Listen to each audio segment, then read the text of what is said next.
You on point today, and we running late. Got it early, starting late. Yeah, see, he on point. Usually we on mayor time.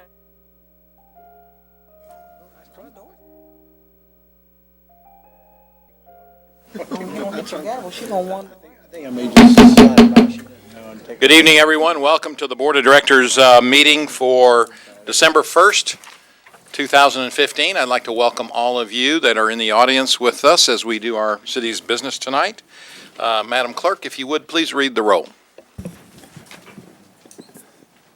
Director Hendricks. Director Richardson. Here. Director Webb. Here. Director Gazort. Here. Director Wright. Here. Director Wyrick. Here. Director Kapuris. Present. Director Fortson. Director Adcock. Vice Mayor Hines. Here. Mayor Stodler. Here. Director Adcock, I think, is here. If somebody would Nudge her. Grab get her to join us, please. Let me call on City Director Brad Gazort for our invocation, please. Thank you, Mayor. If you'll join me in prayer. Heavenly Father, as we gather today to discuss the issues of importance to our citizens, we pause to thank you for the many and continuing blessings you've bestowed upon our city. We ask for your continued guidance and providence in our decisions so that we will always seek to do your will. We pray for your continuing blessings upon all those who serve this city, this state, and this country, whether in uniform or not, and keep their families confident that they always will safely return to their homes after their duties. Bless all of those who are here tonight, whether in person or watching, and keep us safe as they journey home this evening. In your name we pray. Amen. Amen. If you would please stand and join me in the Pledge of Allegiance. I pledge allegiance to the flag of the United States of America and to the republic for which it stands, one nation, under God, indivisible, with liberty and justice for all. Before we get into the specifics of the agenda, we have some presentations this evening. Let me call on City Manager Bruce Moore for an employee retirement recognition. Bruce?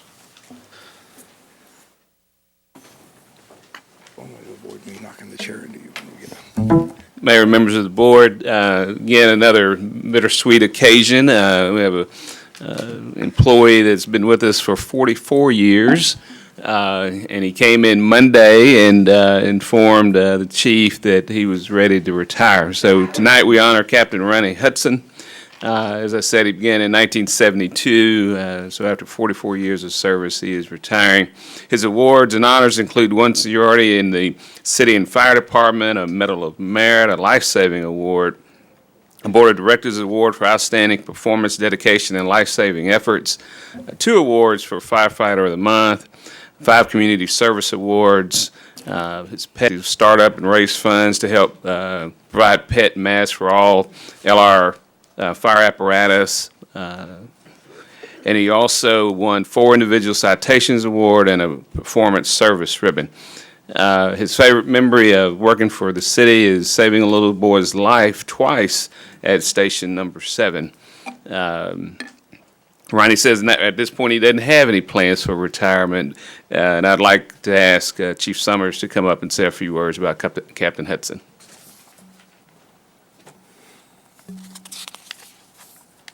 Good evening, Mayor, Vice Mayor, Board, and Bruce. It's kind of hard to say 44 years. Roll off your tongue. You're talking about a man that has given quite a bit to this organization. I can say a lot of things about Captain Hudson, all of them good. I remember getting a call from a lady out in that they responded to her house, and it was cold conditions, lights were out. He went back to the fire station, got a generator, set the generator up for her, and went back the next day to make sure she still had lights. That's just some of the things that firefighters do, and Ron has been admirable in doing that throughout his career. Your contributions are numerous. I applaud you on your 44 years of service. I know I won't make 44, but my God, that is tremendous. And I wish you the best in success in your retirement, and congratulations. Thank you.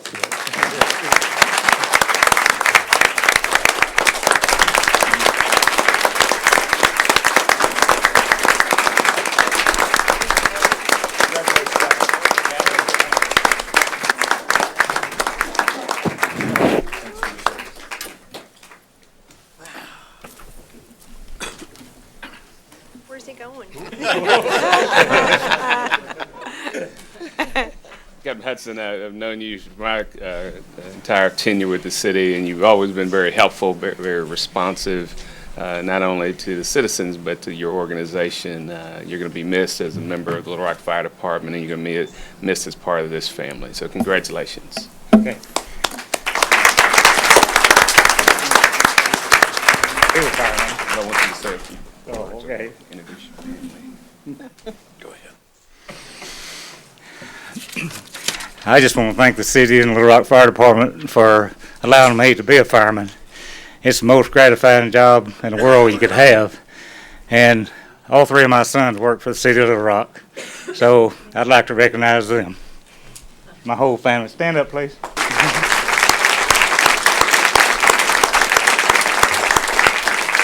Thank you. All right, bye. Just a minute, Captain, you're not done yet.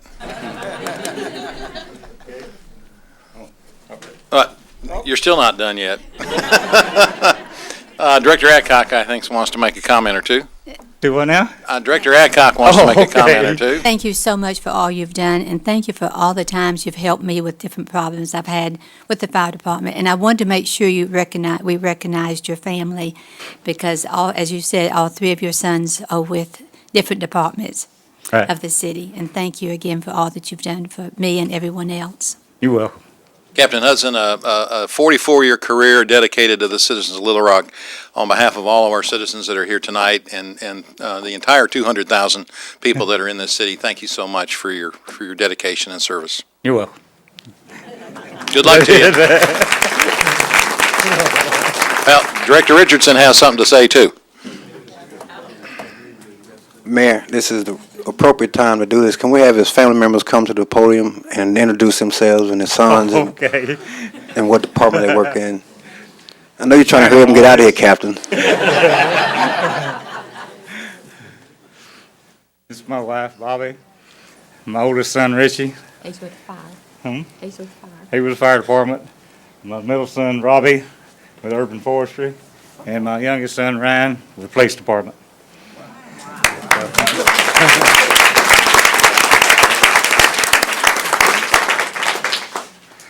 The lady on the end? That's my oldest son's wife, Michelle. Okay. You can go now. Good luck. Good luck to you. All right, thank y'all. Aye. Okay, our next, a trophy presentation from Just Communities of Arkansas for the recent Walk for Community. Let me recognize Ruth Shepard for this presentation. Welcome, Ruth. Thank you, Mayor and members of the City Board. I want to say first how much I love being a citizen of Little Rock and how much I appreciate the fact that you guys make it all work. And I know that sometimes that's a lot of work on your part, so thank you so much. And I sincerely appreciate all of the support that the city gives to Just Communities of Arkansas as we try to promote inclusion in our beautiful city. So to actually make the trophy presentation tonight, though, I'm going to need a little help from Chief Gregory Summers. Yeah, that's it.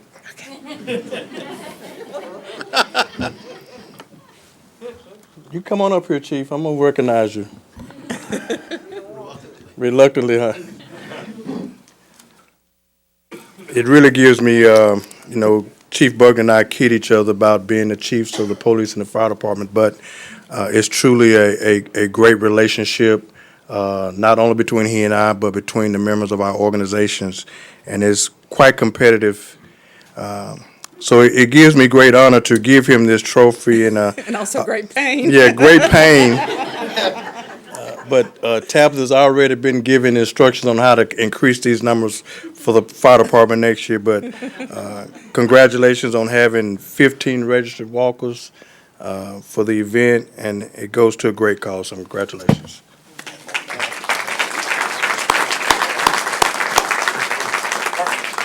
Hang on. It was Mayor Stoller. It was my understanding that he would salute me during this. Okay. Seriously, we appreciate this. We certainly, as a police department, have tried to be inclusive as much as we possibly can to get out in the community. Public safety is not a spectator sport. We need everyone involved in that. Our new neighborhood coordinator is actually responsible for gathering the people, getting them there. Victoria Brown, if she can come up here for a second so you can all, if you don't know who she is, you can see who she is. She's responsible for connecting the dots in the neighborhoods in our communities. Where we don't have a relationship, she's to create one. Where we have a strained relationship, she is to strengthen it. And she's done a great job in the short time that she's been here, and she was responsible for getting the folks engaged and involved for the walk that we had.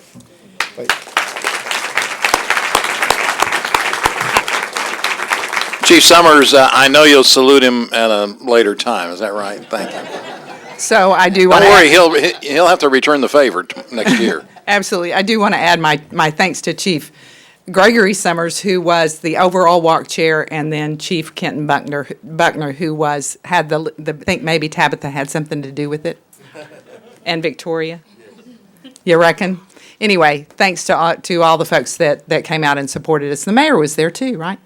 Saw you That's that right. day. The Mayor's Youth Council had quite a few people there. I didn't count the Good. number, but I'm going to go back and check. Yeah. I might And get a if- salute before it's over with. I was going to say, and Chief Buckner will salute you then. So I salute you all, and thank you so much. We appreciate all the support. Thank you, Ruth.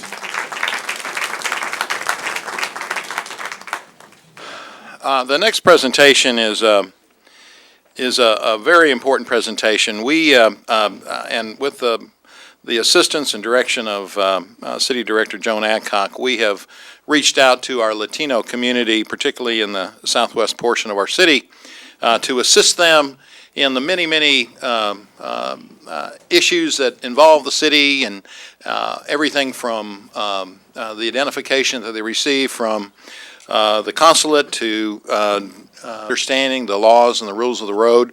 And we have some graduates who have gone through a driving class, a Latino driving class, and we have graduates that we would like to present a certificate to. So I think Officer Tobler is here to assist, and Director Adcock, are you going to help me too? All right. Thank you, Mayor.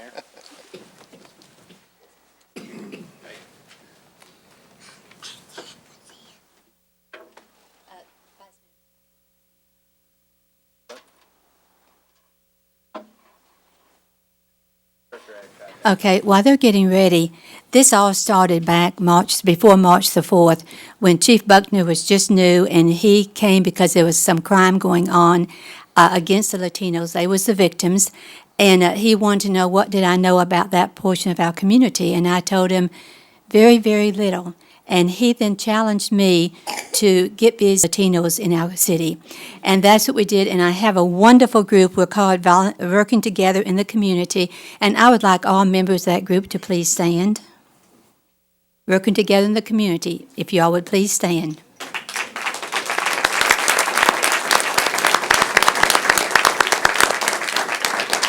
And then he challenged us that he needed more people to apply to be police officers, because that's what we heard from the Latino community, was that we did not have officers that spoke Spanish. And so through this group that we work with, we had 34 people apply for the next class of police officers. So it has been very good. We had the Guatemala consulate here. They saw 750 people from Guatemala that are living in our city. And those people now have IDs, they can open bank accounts, they can cash checks. There's so many things that they can do.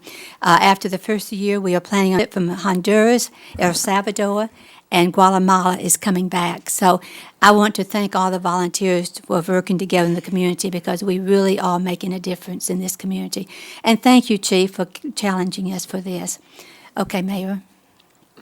Thank you, Director Adcock. We have several people who have gone through successfully with the class, and while I had 5 years of French and I could probably figure out most of the Spanish, I'm going to ask Officer Tobler if he would read one of these certificates, and then we'll read the names of the people who are going to receive those. Okay.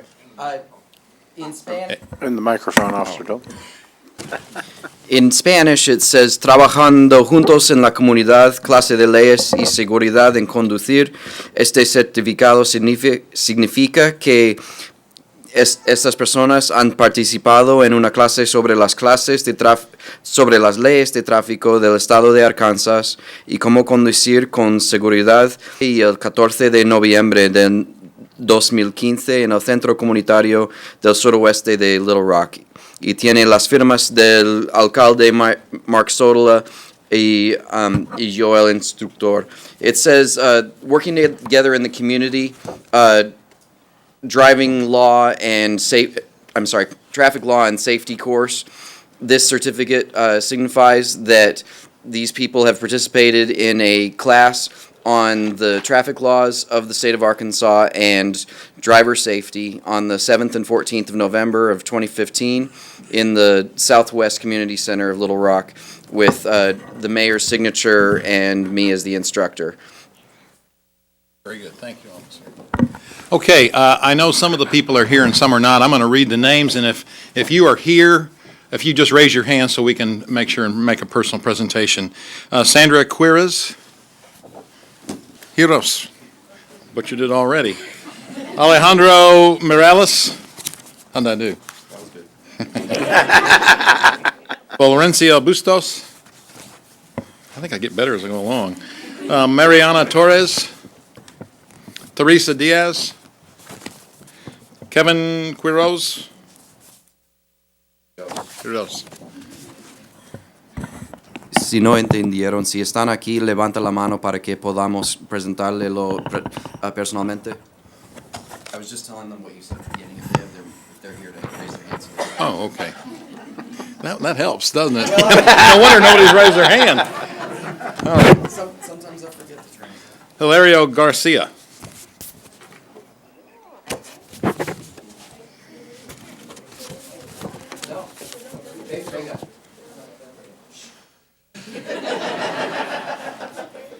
Ada Garcia Hernandez.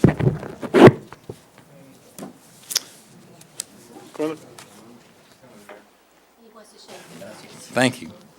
Gracias.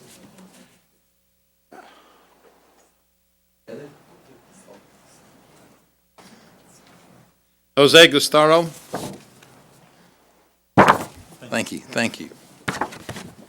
Rosa Morales. A lot of people go through this class. Melanie Juarez. Laura Bonilla. Laura Bonilla. Was that right? Melanie Juarez. Here's one. Emily Walkenhorst. Sonia Foster. Silvina Estruda. Olivia Marlena Gonzalez. German Lopez. Adela Vizuth. Congratulations. Jose Rivera. Dunya Karen Rodas A. Carlos Zavala. Rodolfo Sandoval. Maria Luis Hernandez. Jorge Arturo Silva Valdez. Minor Herrera.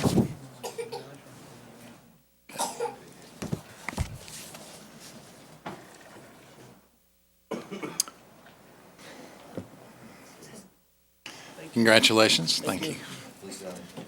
Nelson Herrera. Jose Tavares. Cesar Vallejo Simon. Jorge Zavala. Jose Lopez. Aristio Herrera Leon. Rodolfo Murillo. Dulce Castro. Dulce? Castro. I said Castro. Did I not say Castro? Castro. Yeah. Dulce, thank you. Congratulations. Patricia Alcasio. Carmen H. Jesus Hernandez. Maynor Sanzo.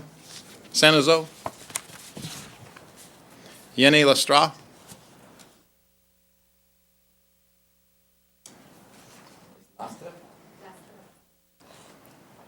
Lastra? I said Lastra, didn't I? Lastra. Congratulations. That's why I took French. Sylvia Terran. Elizabeth Terran. Noelia Aguirre. Aguirre. I know it's funny. Salvador Marin. Emeris Urrutia. Carlos Gama. Monica Ramos. Is that better? My gringo, for sure.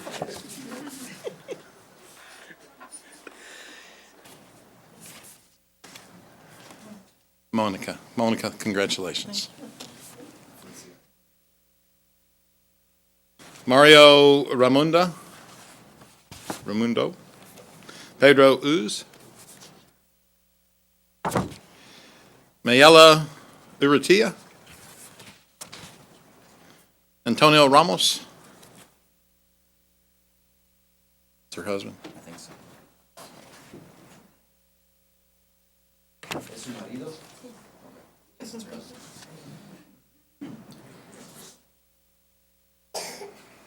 Tell him congratulations from us. Blanca Bravo. Sergio Rocha. Maria Zavala.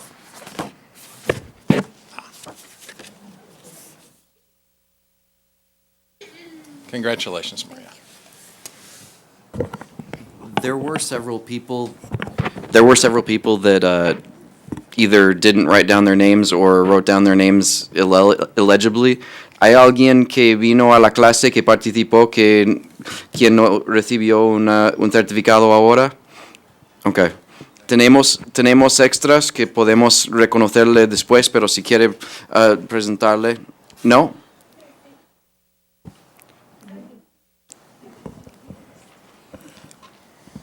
So some people, what was your name? Geraldine. Okay. What was your last name? Villaseñor. Okay. So we'll prepare a certificate for her later, but we'd like to thank you, or congratulate you.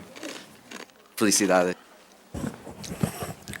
Well, thank you very much to all of you who are here, and to particularly to Officer Tobler and to Director Adcock. Officer Tobler, I think it's quite clear how important it is, Chief, for our police department to be able to be conversant in all of the languages that we have here in our city. I want to congratulate you, Officer Tobler, for helping us with this. It's certainly going to make our citizens safer and our city safer. Thank you. Thank you. Officer Tobler. Director Richardson, I recognize you. Officer Tobler, thank you for that clarification at the end. Either this class was so effective, so interesting, and so has such a great effect on that community that they're out driving our fair city right now rather than sitting in a room, a boardroom. So it was interesting enough for them to go out and drive our fair city, and I thank you for that clarification. As Mayor, you did a horrible job with calling out the names, so it may be some in here tonight that went through it and got certificates and they just didn't recognize your tonation. So those are a couple of possibilities we might want to look at. I'm going to let that one go. Director Adcock, you're recognized, please. Chief Buckner, would you like to say anything?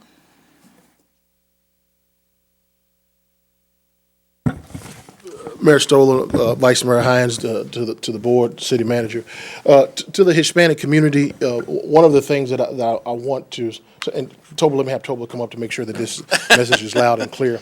My Spanish is medium, but I want it to be very clear that our outreach to the Hispanic community is genuine. It is one that is needed. We feel that it is a underreported community as far as crime is concerned, and the more of them that we have involved and engaged in what's going on in our community, the safer it will be. You expect me to remember all that? In gist. Let me paraphrase. Que el departamento y la ciudad quiere que la comunidad hispana sepa que este esfuerzo de allegarnos a la comunidad hispana es genuino y que realmente queremos ayudarle a la gente que son ciudadanos de nuestra ciudad y que queremos que todos trabajemos juntos para mejorar a la ciudad y su experiencia aquí. Gracias por todos.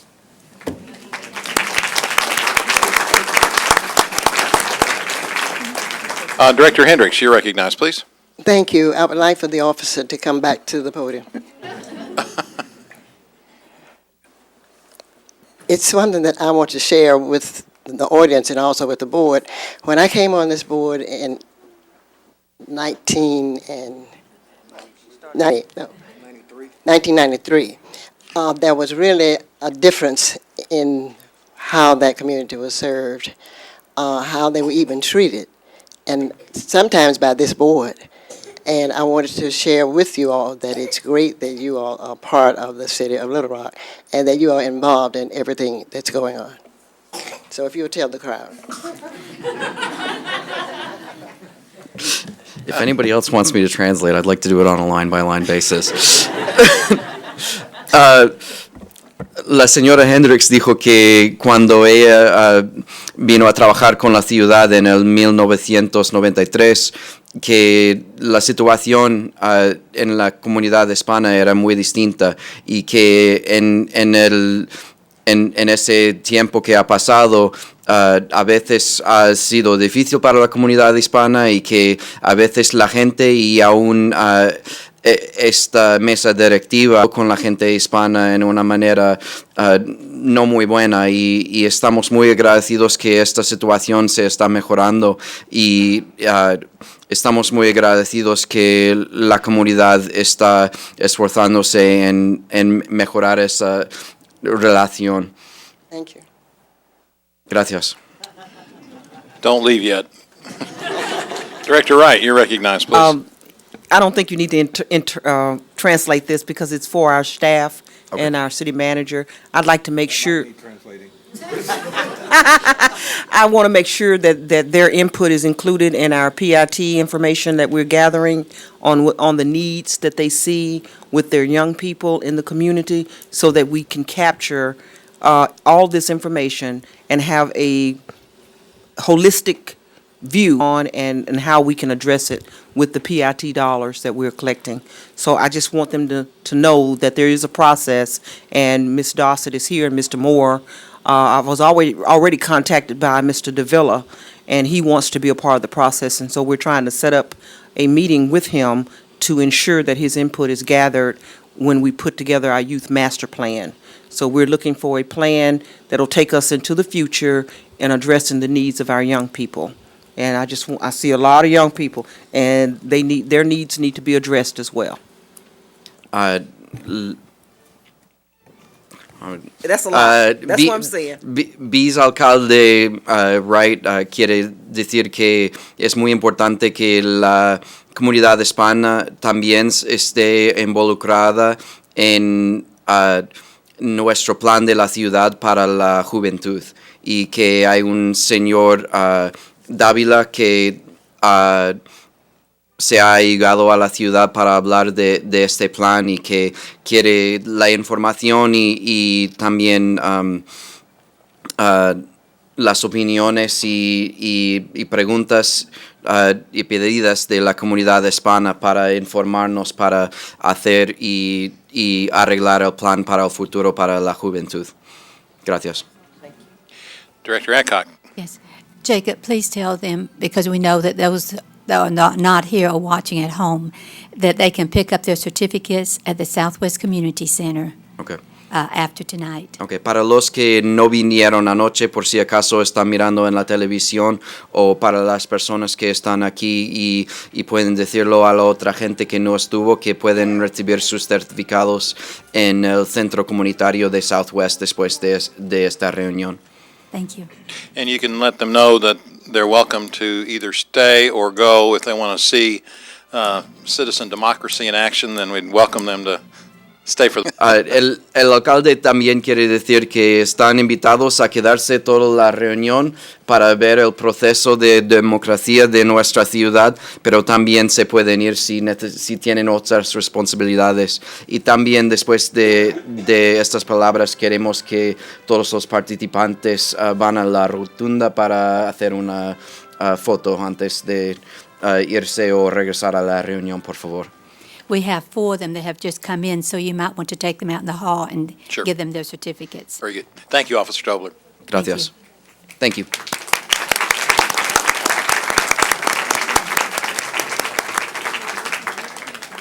Okay.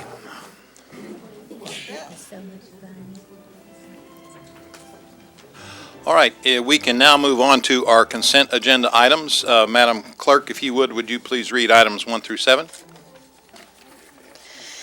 A resolution to authorize enter into a public agency service agreement to provide fleet maintenance, repair, and fueling services for Little Rock Convention and Visitor Bureau vehicles and equipment, and for other purposes.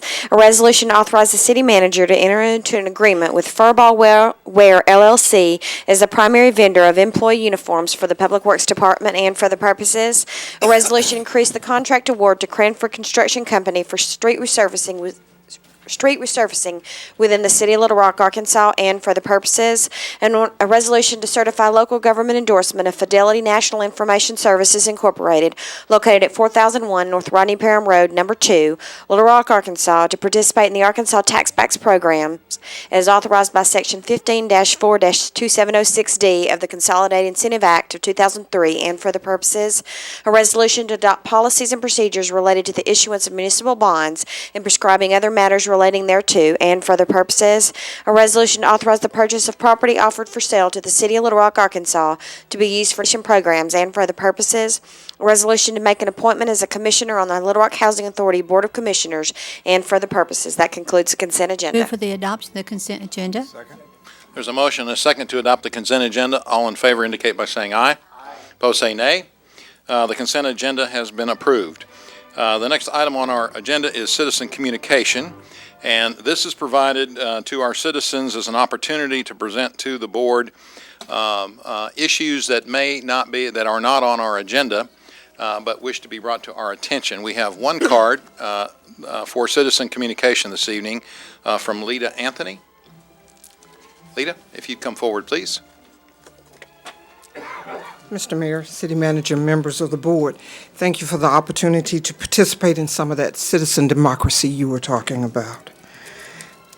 I come before you tonight to I guess, voice a grievance pertaining to the treatment of one of Little Rock's finest. I sent out an email a couple of weeks ago, a week ago, after I attended a retirement. And it was amazing that tonight the recognition that officer had asked for, where she received the great remarks of a city manager, was able to shake hands with each of you and have her family there to hear all of that, has been denied her at this point. It is my hope that there will be a look-see as I attended that retirement to see you guys missing and not see the chief of police there, and not see many of the citizens in pictures taken. That did not only happen to that officer, Captain Patrice Smith. It happened to her family. It happened to other officers. And it happened to the community as a whole. I don't know if you got information, and I hope that information pertaining to the retirement, that you will investigate it. I hope that this matter, as you look at it, it goes to racial and cultural diversity, because these are the kind of issues that ordinance spoke to, that when there's a difference of treatment among employees from city government. But even greater, with all the things that have taken place in our police department over the years, I hope this board will consider the creation of a Citizens Advisory and Review Committee. If in fact the police and the chief, and there's a lot of great things going on with them, and I appreciate that, but there's still work to be done. I hope that if our chief and the organizations and you can okay the fact that we have riot gear, that we also look into those issues that keep us from having riot gear. And that's how people are treated. Because whatever treatment they're receiving as part of administration, that's what we're going to get on the streets. So it is my hope that you will look into the situation of the treatment of Captain Patrice Smith and her retirement and her failure to have the recognition in the presentation before the board and several other issues that this board heard on a couple of other occasions, and look at the future of how we proceed. Let's not rewrite history. Let's not give her the recognition and the honor that she is due. Thank you, Leader. Okay, that concludes our citizen, Director Richardson. Yes, go ahead, please. Bruce, I think this issue was brought to our attention about a month ago, and I think you made a public commitment to honoring her the same way we honored the captain tonight. Do we have a date or a timeline set for that ceremony? We don't, Director Richardson. I've got just an outstanding issue with Captain Smith. I think it's close to being resolved, and as soon as it's resolved, we'll schedule the ceremony. Okay, thank you. Okay, that concludes our citizen communications. We can now move on to our grouped items, which are items 8 through 11. Madam Clerk, if you would, first reading, please. An ordinance to approve a plan zoning development and establish a planned residential district titled New Age Residential Contract, short form PDR, located at 5817 Big Oak Lane, Little Rock, Arkansas, amending the official zoning map of the city of Little Rock, Arkansas, and for other purposes. An ordinance to approve a planned zoning development and establish a planned residential district titled Lot 2, Chenal Heights, long form PDR, located at 16,400 Chenal Heights Drive, Little Rock, Arkansas, amending the official zoning map of the city of Little Rock, Arkansas, and for other purposes. An ordinance to dispense with the requirement of competitive selections and to award contracts for a period of 10 months to PIT providers, and for other purposes. An ordinance to authorize the city manager to purchase a ticker tape sign for the Creative Corridors Main Street Mall building, to dispense with competitive bids, and for other purposes. First reading. There's a motion and a second to suspend the rules and place these ordinances on second reading. All in favor indicate by saying aye. Aye. Opposed say nay. Second reading, please. An ordinance to approve a planned zoning development, establish a planned residential district titled New Age Residential Contracts, short form PDR, located at 5817 Big Oak Lane. An ordinance to approve a planned zoning development, establish a planned residential district titled Lot 2, Chenal Heights, long form PDR, located at 16,400 Chenal Heights Drive. An ordinance to dispense with the requirement of competitive selections and to award contracts for a period of 10 months to PIT providers. An ordinance to authorize the city manager to purchase a ticker tape sign for the Creative Corridors Main Street Mall building, to dispense with competitive bids. Second reading.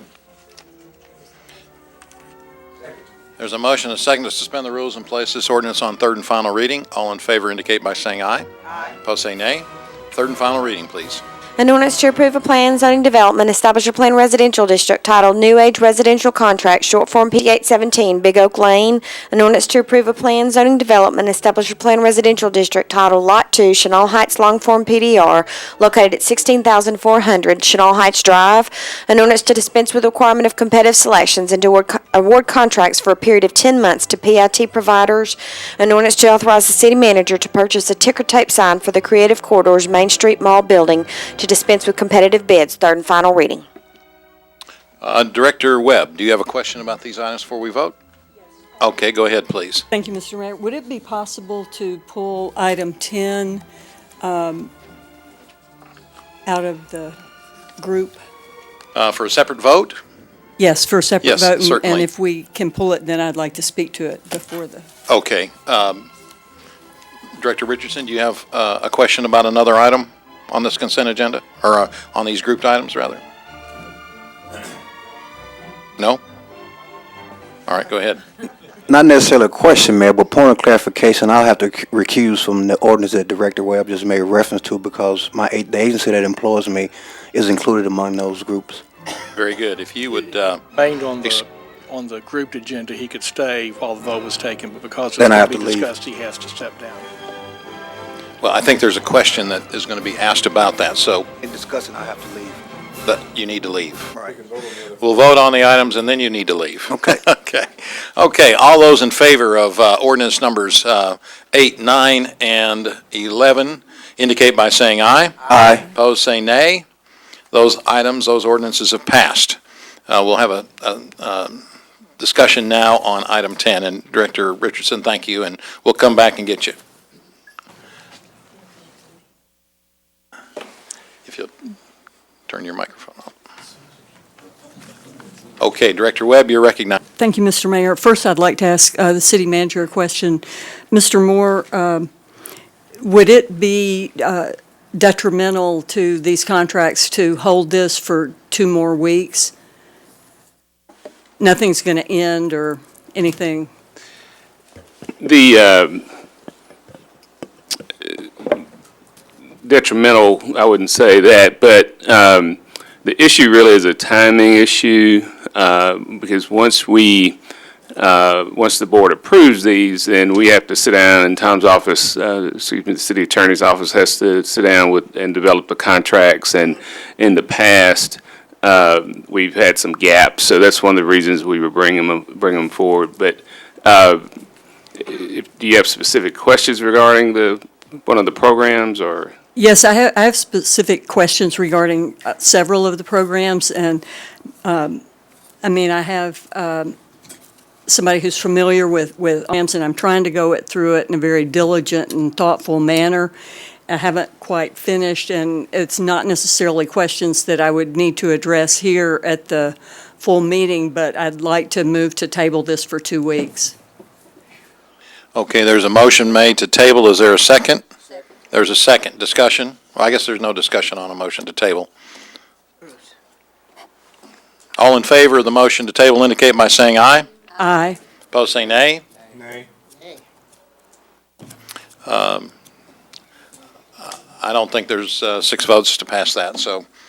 All right, there's been a roll call requested on the motion to table. Madam Clerk, if you would read the roll, please. Director Wright? Yes. Director Wyrick? Yes. Director Campuris? Director Fortson? Director Adcock? Yes. Director Hendricks? Director Richardson? Oh, he's not here. Director Webb? Yes. Director Kazort? No. Vice Mayor Hines? By a vote of 5 to 3, the motion failed. All right, so Director Webb, do you have any further questions to request about this?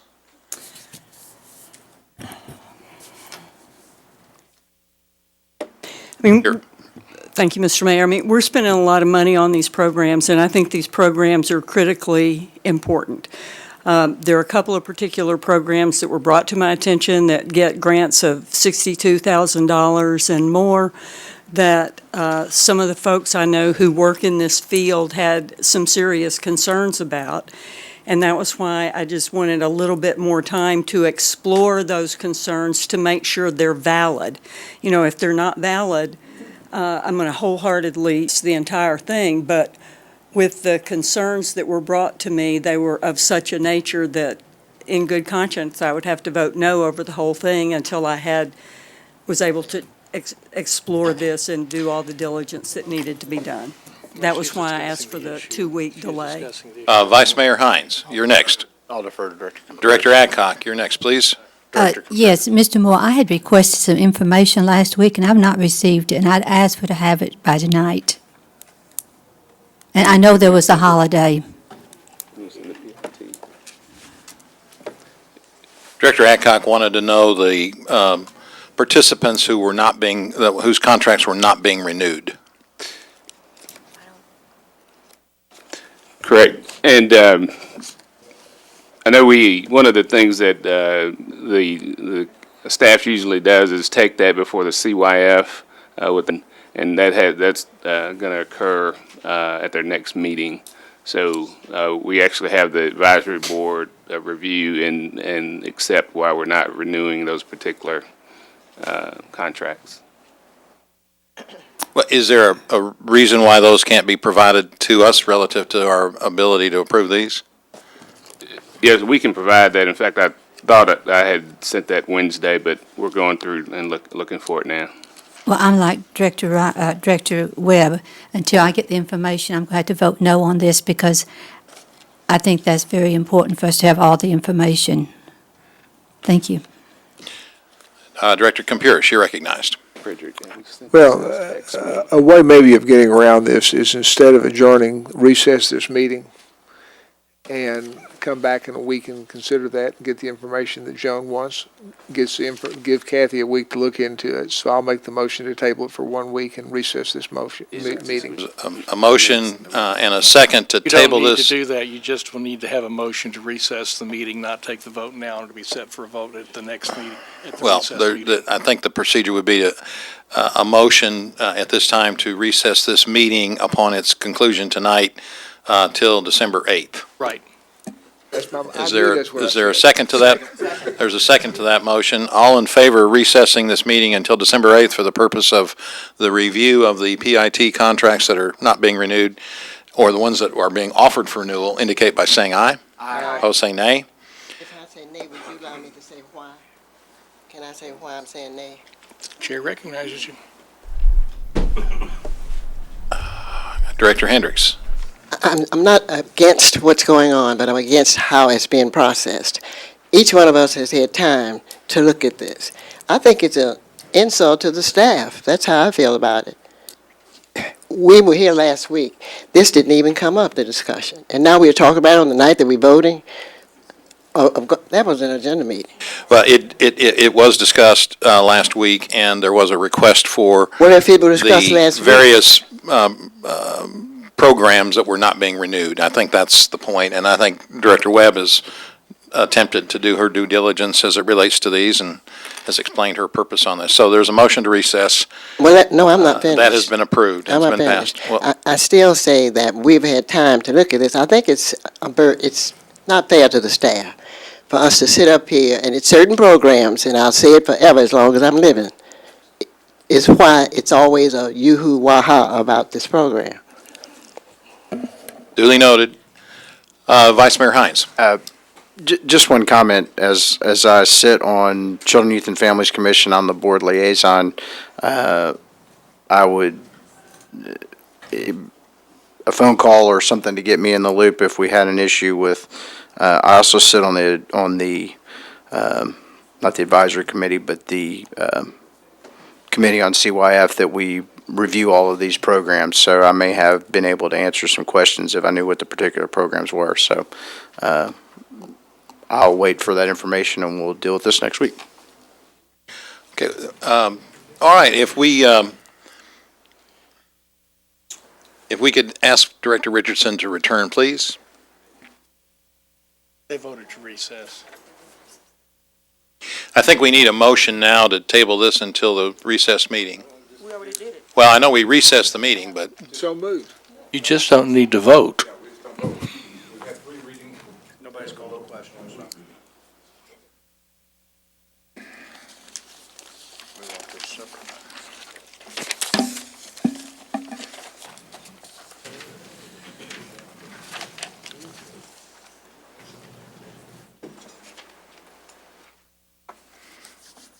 Director Campuris, you're recognized. While we're waiting, speaking of motions, I made a motion that we have Jim McKenzie come in a month.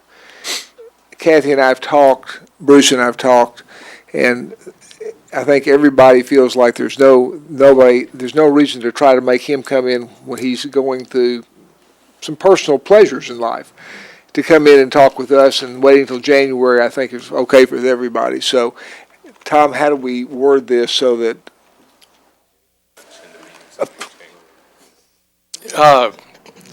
I think what happens is that we'll just do this on the June meeting, January the 12th, and if there is no objection, that's what will happen. Thank you. Very good. Okay, we can be separate items 12 through 14. Is there any objection if we have these read? I know we have collectively, I know we have presentations. I understand that, and we'll only read that once, of course. I think we have presentations, and since they're all collective together, I think it would be a little easier for the presentations to be made once we have them all read. Is there any objection? All right, if you would, Madam Clerk, if you would, please read ordinances 12, 13, and 14. An ordinance to levy a third 1% tax upon gross receipts or gross proceeds of hotel, motel, bed and breakfast, or short-term condominium or apartment rental accommodations in the city of Little Rock, Arkansas, to prescribe the purposes for which revenues derived from the collection of the tax may be used, and for the purposes. An ordinance to levy a fourth 1% tax upon the gross receipts or gross proceeds of hotel, motel, and motel, bed and breakfast, or apartment rental accommodations in the city of Little Rock, Arkansas, to prescribe the purposes for which revenues derived from the collection of the tax may be used, and for the purposes. An ordinance to call special election for February 9th, 2016 in the city of Little Rock, Arkansas, on the question of issuing bonds under Amendment Number 62 to the Constitution of the State of Arkansas for the purpose of financing a portion of the cost of capital improvements, and for the purposes. First reading. Second. There's a motion and a second to suspend the rules and place these 12, 13, and 14. ordinances, these three ordinances on second reading. All in favor indicate by saying aye. Aye. Opposed say nay. Second reading, please. I second it. An ordinance to levy a third 1% tax upon the gross receipts or gross proceeds of hotel, motel, bed and breakfast, or short-term condominium or apartment rental accommodations in the city of Little Rock, Arkansas, to prescribe the purposes for which revenues derived from the collection of the an ordinance to levy a fourth 1% tax upon the gross receipts or gross proceeds of hotel, motel, bed and breakfast, or short-term condominium or apartment rental accommodations in the city of Little Rock, Arkansas, to prescribe the purposes for which revenues derived from the collection of the tax may be used. An ordinance to call a special election for February 9th, 2016 in the city of Little Rock, Arkansas, on the question of issuing bonds under Amendment Number 62 to the Constitution of the State of Arkansas for the purpose of financing a portion of the cost of capital improvements. Second reading. Move suspend the rules and place on third and final reading. Second. There's a motion and a second to suspend the rules and place these ordinances on third and final reading. All in favor indicate by saying aye. Aye. Opposed say nay. Third and final reading, please. An ordinance to levy a third 1% tax upon the gross receipts or gross proceeds of hotel, motel, bed and breakfast, or short-term condominium or apartment rental accommodations in the city of Little Rock, Arkansas, to prescribe the purpose for which revenues derived from the collection of the tax may be used. An ordinance to levy a fourth 1% tax upon the gross receipts or gross motel, bed and breakfast, or short-term condominium or apartment rental accommodations in the city of Little Rock, Arkansas, to prescribe the purpose for which revenues derived from the collection of the tax may be used. An ordinance to call a special election for February 9th, 2016 in the city of Little Rock, Arkansas, on the question of issuing bonds under Amendment Number 62 to the Constitution of the State of Arkansas for the purpose of financing a portion of the cost of capital improvements. Third and final reading. And now, Madam Clerk, if you would read resolution number 15, please. A resolution express intent of the Board of Directors of the City of Little Rock, Arkansas on the use of any funds from a third 1% tax upon the gross receipts of or gross proceeds of hotel, motel, bed and breakfast, or short-term condominium or apartment rental accommodations in the city of Little Rock, Arkansas, and from a fourth 1% tax upon the gross receipts or gross proceeds of hotel, bed and breakfast, or short-term condominium or apartment rental accommodations in the city of Little Rock, Arkansas, the amounts needed for the payment of debt service on a proposed capital improvement bond issue and for other purposes. Move for the adoption of the resolution. Second. And there's a motion and a second. All right. Now, we have two directors here. We have the director of the Arkansas Arts Center, and we also have the director of the MacArthur Military Museum with us, who have presentations to make. Is that correct? All right. I've got several cards that wish to speak in favor of this. I have no cards that wish to speak against it, any of these items. So, if you would, Todd Herman from the Arkansas Arts Center, if you would come to the podium, please. And Bobby, is Bobby going to do it? Okay. Bobby Tucker with the Arts Center Foundation. Would you turn the light on? I wanted to speak before they had something. Okay, go right ahead. I want Mr. Moore, if he would please, to explain in short detail what this is all about, because they need to know, because we will be voting on it. And I think that's fair. Thank you. Mr. Moore? Mayor, members of the board, Director Hendricks, what you have before you are three ordinances and one resolution. And basically what this does is levy the third penny on hotel only, and then the fourth penny again on hotel only for parks. So they refer to that as the park fourth penny that can only be used for to support parks. So what this would do would levy those pennies that the AMP has already endorsed. Again, as we have talked about, this is being levied and being paid by people that do not live in local travelers in our hotels and so forth. And then the fourth item, which is a resolution, is calling a special election for February 9th to, on the question of whether to issue bonds, capital bonds for the Art Center and for the museum building. Okay, thank you. Go ahead, Director Hendricks. Thank you, Mr. Moore, because I had a few people to ask me, in fact, I shared some of the information with them, and that it would not be taxing all residents, no residents at all, only the hotel. And I did talk with Mr. Moore, and he explained that to me, so thank you.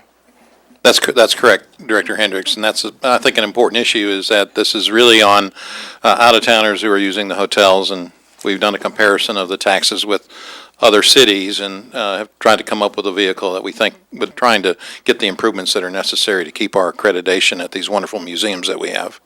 So, Mr. Tucker, welcome, and if you would, please proceed. Thank you, Mayor. Mayor Stodler, Vice Mayor Hines, members of the board, City Manager Bruce Moore, and City Attorney Tom Carpenter. My name is Bobby Tucker, and I'm the chairman of the Arkansas Art Center Foundation.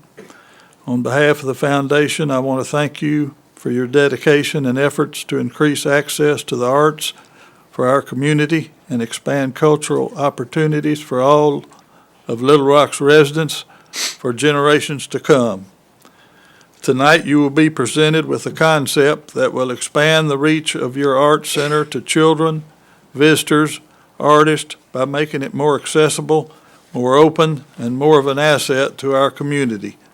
Additionally, this plan will make your art center more competitive with cultural institutions in the country while improving the city's first park, MacArthur Park, and further connecting it to and building upon the revitalization occurring in downtown Little Rock.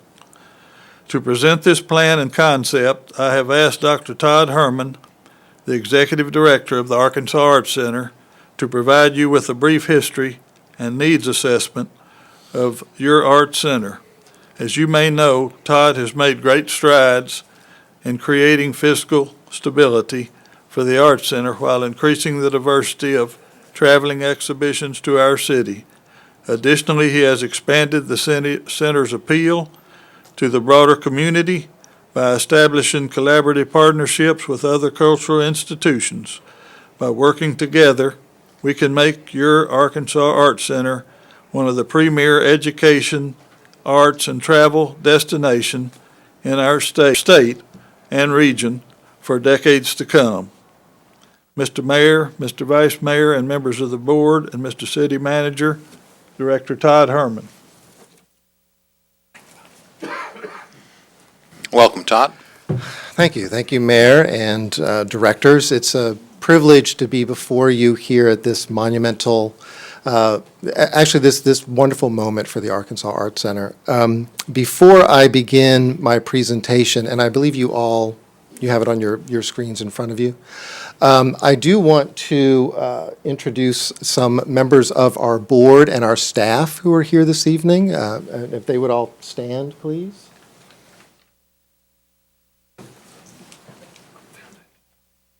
And foundation, yes, and foundation, sorry.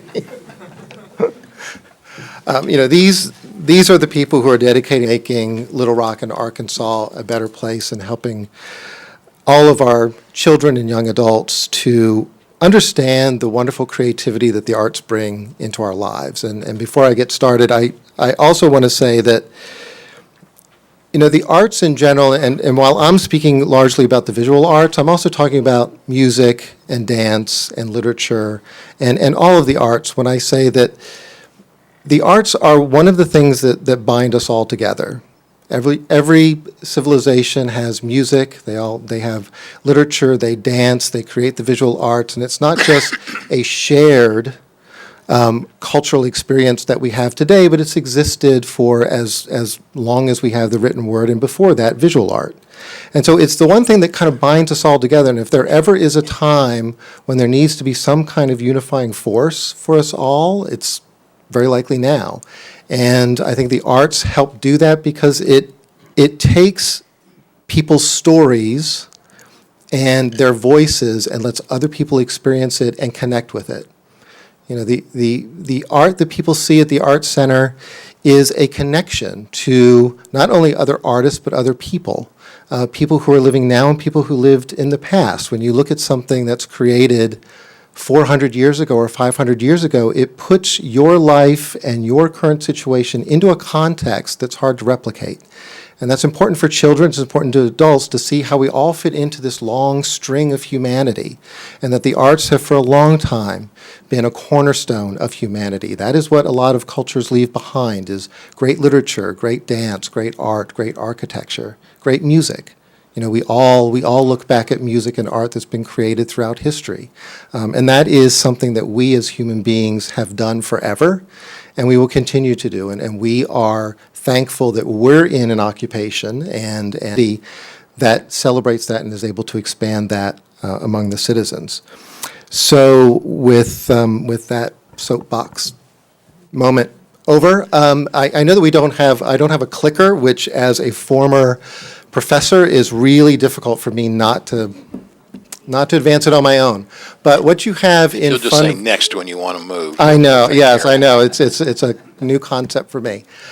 So what we have on the screen right now are some project goals for what a renovated art center can do and what we want it to do, and that is upgrade the art center's building infrastructure to current museum standards to maintain accreditation and reduce long-term operating costs, to create transitional and exterior spaces that embrace MacArthur Park and include sculpture gardens, walking paths, gathering places, to expand programs, particularly dedicated spaces and programs for adult and youth art classes. And we know from numerous studies that could be stacked up to the top of this podium, we know that the arts help kids learn.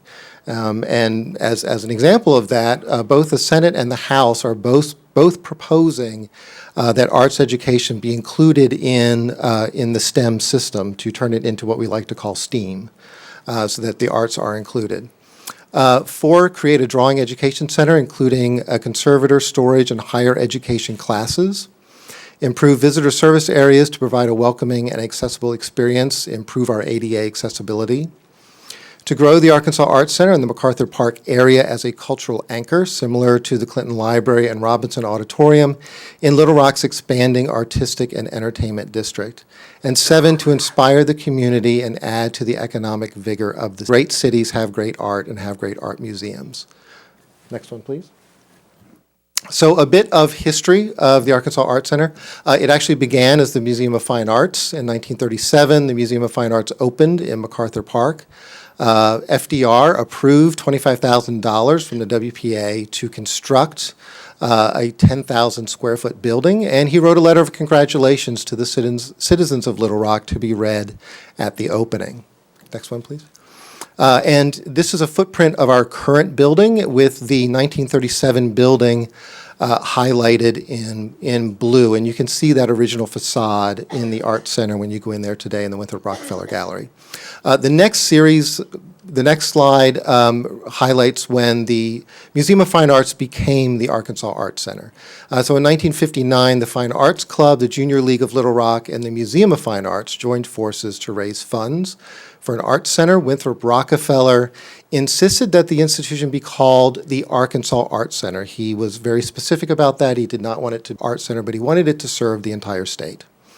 And funds were raised statewide from businesses and banks to children with nickels and dimes in jars. In 1960, the name was officially changed to the Arkansas Arts Center. 61 was the groundbreaking, and in 1963 was the grand opening of the new Arkansas Arts Center that was not just a museum, but also a theater, a performing arts space, and an art school. Next one, please. So this, in light blue, represents the 1963 building, and now we'll just kind of go through a series of them that shows to you expansions and additions that have happened over the years, creating what now is a space that is less than ideal in terms of how it operates, with HVAC systems and other mechanicals kind of connected to one another from past decades. And navigation through the building is a bit haphazard due to the way that it's been added onto over the years. Can we go to the next one, please? And the next one. So 8 campaigns make up the current Arkansas Arts Center. Next one, please. So historical significance, and you see in the upper right-hand corner, which I failed to mention previously, is the original Artmobile. We are now on the 3rd iteration of the Artmobile, and that travels around the state of Arkansas as it has for 50 years. In 1972, the Arkansas Arts Center was the first institution in Arkansas to be accredited by the American Association of Museums. That's a very important accreditation to have. In the early 70s, the ballet department of the Arkansas Arts Center's Performing Arts Department became so popular that the group split and eventually became Ballet Arkansas. That was something I didn't know, but the Arts Center has played a significant role in terms of the arts, not only in Little Rock, but in the state. In 1976, the Arts Center Children's Theater was the first children's theater to perform at the Kennedy Center. And in 1977, the Children's Theater also performed at Jimmy Carter's inauguration. And I know what you're going to say, Mr. Mayor. And we could not find a picture of you performing in that Kennedy Center performance. I know you were in it. But perhaps I will give you one for your next presentation. Thank you. Thank you. I would love to have it, have you on stage to. That is not the right picture, I will tell you that. No, none of those appear to be you. So, can we have the next one, please? The cultural significance of the Arts Center, it's the only cultural institution that serves the entire state and has the only international art collection in the state. Some of the most important works of art from around the world have been through our exhibitions, and in the upper left, you see one of the most famous paintings in the world, which is Rembrandt's late self-portrait, which a few years ago was in an exhibition at the National Gallery in London with hundreds of people in the room surrounding it, 10 rows deep, trying to get a peek at it, and I could proudly say that we had it in Little Rock for 3 months, and so I knew it very, very well. The Arkansas Arts Center is home to a world-class art collection, which is known nationally and internationally. When you talk to people in the arts and you mention Little Rock, they know the Arts Center and they know this collection. And it features works by Monet, O'Keeffe, Picasso, Van Gogh, Wyeth, Warhol, Renoir, and many, many more. There are over 15,000 works in our collection. The Arkansas Arts Center's Museum School has been teaching, inspiring, and supporting artists for more than 50 years, and the Children's Theater is recognized by the Drama League as one of the best regional theater companies in America. Next. We get many, many letters from parents, and here's one to the Go Dog Go cast in the Children's Theater. We've been coming to plays since Calvin was 3, and that is Calvin on the right. This was our favorite one. It was so clever, so fun, so energetic. It was truly delightful to us. You all were outstanding, from actors to costumes to props to music. We're very grateful for the work you do and the art you create. When the Children's Theater, when those shows are happening, the buses pull up and those kids get out and they are so excited and so happy to come in and see live performance. And for most of them, it is the first live theater performance they've ever experienced. And when you see a child, and even adults, get that light bulb goes on of discovery and creativity and inspiration, it really is remarkable and a wonderful thing to see. Can we have the next slide, please? So community engagement, something we're very proud of at the Arkansas Art Center. Next slide, please. So a few of the exhibitions that the Art Center has done in the past few years. The one that's up right now, Our American Presence in American Art. We collaborated with Ola, Arkansas and Telemundo, Arkansas for the marketing of this. All of our exhibition materials are bilingual. And at the top, you see that over 900 students from 28 schools are currently booked to tour that exhibition, and the exhibition goes on into the new year, so that number can certainly increase. Next slide, please. I think we might have missed one. I think we skipped over one prior. That is one, I'm sorry. 30 Americans was up earlier this year. That is an exhibition that explores contemporary African American artists and the most important African American artists working in the past 40 years. We had many teaching and educational opportunities. You see some of those in the slides. We had local artists go through the exhibition and their art as it relates to the art that they were seeing in the exhibition. And we had a blackboard where people were allowed to write their comments, and there's one up in the middle, inspirational, eye-opening, and life-changing. And that is not uncommon for the reactions that we've received to the exhibition. It's so important when, especially kids and young adults, see their own experiences reflected back to them in an institution, in an important institution, like the Arkansas Art Center, to see art that has a similar message to what they know, hanging on the walls and speaking directly to them. Okay, can you go through, please? Not only both of those exhibitions were American artists, but we also do international art. This was the Rembrandt Van Dyck Gainsborough Treasures from Kenwood House, London. Next slide, please.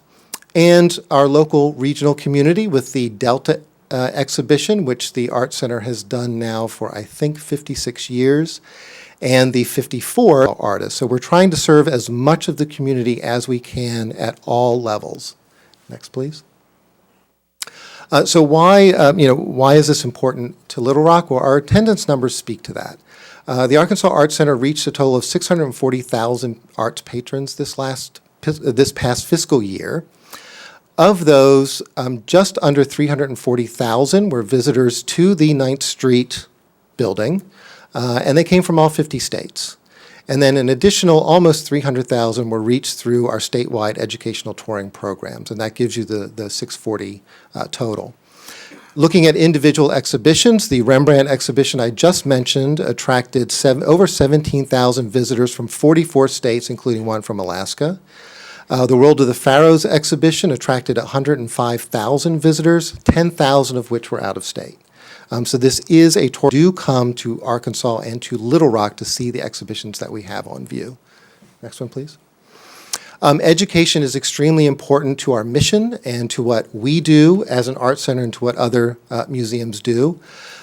Just under 40,000 attended our children's theater plays, including kids from 212 schools across the state. That is a lot of kids from a lot of schools. Just over 2,700 adult and youth students participated in our art classes at the museum school. And 60 Arkansas communities were visited by our state services program in 43 counties, including 68 schools. And you see the map on the right. The counties in red were visited by our state services program. The two images on the left of the screen are from one of our children's theater touring programs called Apollo to the Moon. And that is a performance that was Children's Hospital, which was very popular. And you can see up in the window some of the kids who weren't able to actually come down to the lobby were watching from their rooms. So again, we're trying to bring these inspirational experiences to as many people as we can. Next slide, please. Other educational opportunities for adults, we have art lectures and demonstrations. We have Feed Your Mind Fridays, which are gallery tours with artists. We have film series, teacher professional development credits. We're one of the few arts institutions in this region that offer that for teachers.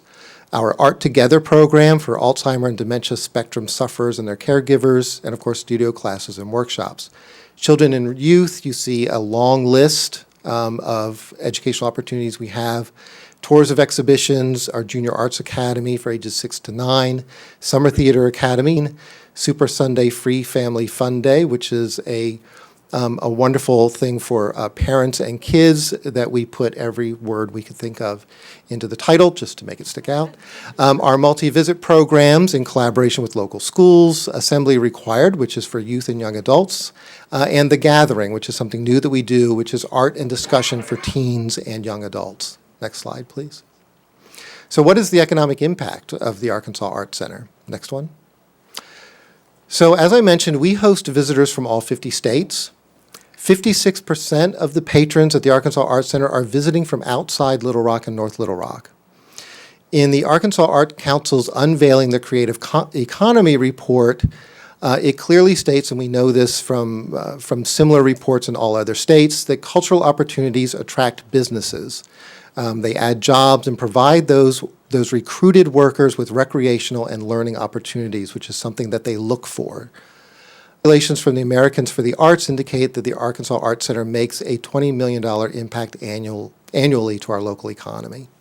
Next one, please.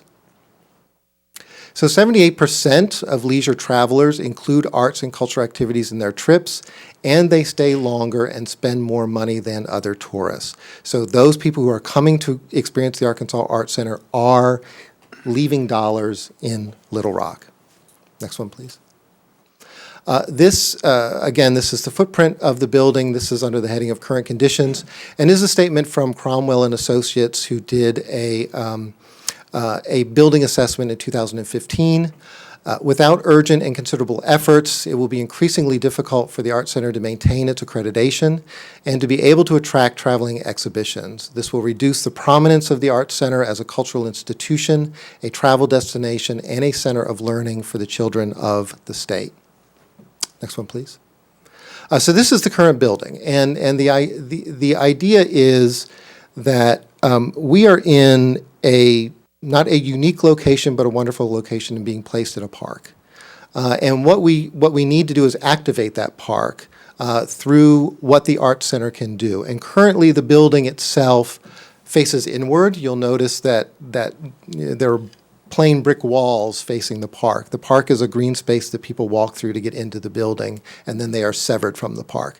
The idea is to basically turn that inside out and create an art center that engages the park and encourages people not just to come downtown and come to MacArthur Park to go into our building, but to spend time and experience that park. Bring their kids, spend time outside, and move inside and outside, thus energizing and enlivening the entire space. Next, please. These are a few slides that demonstrate some of the needs. Upper left, general storage is an issue for us. Storage spaces that were part of the building have long ago been turned into office spaces, and so we're kind of being creative. We are creative people in having storage in unusual places like stairwells. The next one over, the next one over is part of our lighting system. Our lighting systems are now obsolete, so they no longer make those systems. And in fact, the one that you see there is not really a true gallery lighting system. It is a series of electrified metal tubes, which are very difficult to move, and obviously we can't replace those as they burn out. The next is an example of how our HVAC systems have been cobbled together. You'll see a humidifier down there in the lower left and some other equipment that have been attached to much older equipment. And the fact that we can't maintain or have difficulty maintaining our proper heat and humidity is a real issue for us and can seriously affect our accreditation. Next, you see the seats in the Children's Theater. They have not been, the seats are original 1963. The carpeting was replaced in the 80s, but you can imagine 40,000 kids a year going through there. It gets battered pretty easily. Lower left are some of our studio spaces with no natural light. We'd like to treat our artists better by not putting them into caves with fluorescent lighting and asking them to be creative. The bottom center, that's part of our storage, which you can see the walkways are filled with boxes of art. And in the lower right is an example of us trying to create storage space by building out into one of our courtyards. So there is a lot of need, and the next slide, please, will show that. I don't need to go through all of these. I mean, you can kind of read them for yourself. I know that time is an issue here, but I've divided it up into the different categories of children's theater, museum, school, museum, visitor service areas, and infrastructure in each of those categories. And what it means is that for all of these years that we've been sort of just adding on and kind of keeping ourselves above water, there's been deferred maintenance that has now caught up to us. Next slide, please. So again, to bring you back to the project goals, I won't go through them again, but I just want to remind you of what we're trying to accomplish at the Arts Center, not just to benefit what we do and those of us who work there, but to really benefit this city. Next slide, please. So here's the footprint and those concepts that we want to incorporate superimposed on different areas, and then we'll go through the next couple of slides, and you'll see how we look at certain things like Engage the Park, and on the right you see examples from other institutions that have done that very thing through landscaping, through sculpture parks, and so on, to encourage people to kind of move back and forth the building. Next one, please. Engaging the street. Again, architecture can play a phenomenal role in bringing people to an area and experience not only the space itself and the architecture, but the surrounding park. Next one, please. Again, experiences for our visitors. We want to enhance that and make it a really memorable experience for anyone visiting Little Rock and the Art Center. Next one, please. Improved galleries, that goes to the issue of lighting and circulation. There are a lot of innovations that have been done, obviously, over the last 50 years that we would like to incorporate at the Art Center. Next, please. Drawing Education Center, what I'm showing you on the right here are some studio spaces at other institutions, and you can see how natural light really bathes those spaces and is beneficial to the artist in being inspired and creative. Next one, please. Oh, no. Go back. And dedicated spaces for youth and families. Have spaces specifically designed and dedicated to kids, and we want to incorporate that into our institution as well. Next, please. So these are some visuals to give you a sense of what a redesigned art center could be. Now, these are not architectural renderings. These are just concepts to give you a sense of the interplay between a building and its surroundings. So, so this is kind of a visual key for you to look at. Can we go through the next one, please? And we can just kind of scroll through these so you can get a sense of what we're talking about when we talk about enlivening a space through architecture. And I just end with what I think is a great quote by Albert Einstein: logic will get you from A to B, imagination will take you everywhere. And that's what we're trying to instill in people who come to the Art Center, is to plug into that imagination, which can take them anywhere. Very good. Thank you, Todd. Okay, let me now call on Ron Fuller, the Foundation Chair for the MacArthur Military Museum, and Steve McAteer for a presentation, please. Mayor, I believe Steve is going to give this. If you would, Ron, if you would come forward too, just and Steve both. Ron, you might just give the board a little bit of an understanding about the commitment of the foundation and the passion that the people who serve on that foundation have, not just for the board that we appoint, but also service thereafter. You're one of the ones that I think I appointed a couple times, and now you're still working on the foundation, if that's After correct. about 15 years, I think. Mayor, thank you, and members of the board, staff members tonight. It's a real honor to be here, and I appreciate being a former state legislator. I appreciate the hard work that y'all do and what you go through up here on a monthly basis. It's truly a labor of love for this city.